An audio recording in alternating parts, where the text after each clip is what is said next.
Superstar Shakib খানের Prince সিনেমার action এবার তামিল সিনেমাকেও হার মানিয়ে দিল। বাংলা সিনেমার অ্যাকশন কি এবার বিশ্বমানের হতে যাচ্ছে? শাকিব খানের নতুন সিনেমা প্রিন্সের অ্যাকশন প্যাকড লুক দেখে তেমনটাই মনে হচ্ছে। মরুভূমির তপ্ত রোদে কিং খানের এই অ্যাভাটার যেন সরাসরি তামিল ব্লকবাস্টার মুভিকেও চ্যালেঞ্জ জানাচ্ছে। শুধু মারপিট নয়, এই সিনেমার স্টাইলিং এবং সিনেমাটোগ্রাফি ছিল চোখে পড়ার মতো। হাতে ধারালো দা আর চোখে সানগ্লাস, শাকিবের এই রাফ অ্যান্ড টাফ লুক রীতিমতো সোশ্যাল মিডিয়ায় আগুন ঝরিয়ে দিচ্ছে।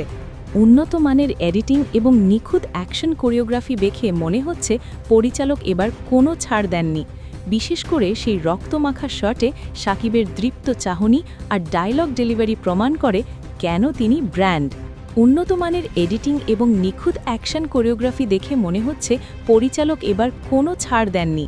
বিশেষ করে সেই রক্তমাখা শটে শাকিবের দৃপ্ত চাহনি আর ডায়লগ ডেলিভারি প্রমাণ করে কেন তিনি ব্র্যান্ড। যারা মনে করেন বাংলা সিনেমা অ্যাকশনে পিছিয়ে, তাদের জন্য প্রিন্স হবে এক দাঁত ভাঙা জবাব। তামিল সিনেমার সেই হার্ডকোর ভাইব এবার ঢাকাই সিনেমাতেই মিলবে। তাহলে আপনি কি তৈরি কিং খানের এই রাজকীয় তাণ্ডব দেখতে? কমেন্টে জানান আপনার উত্তেজনা।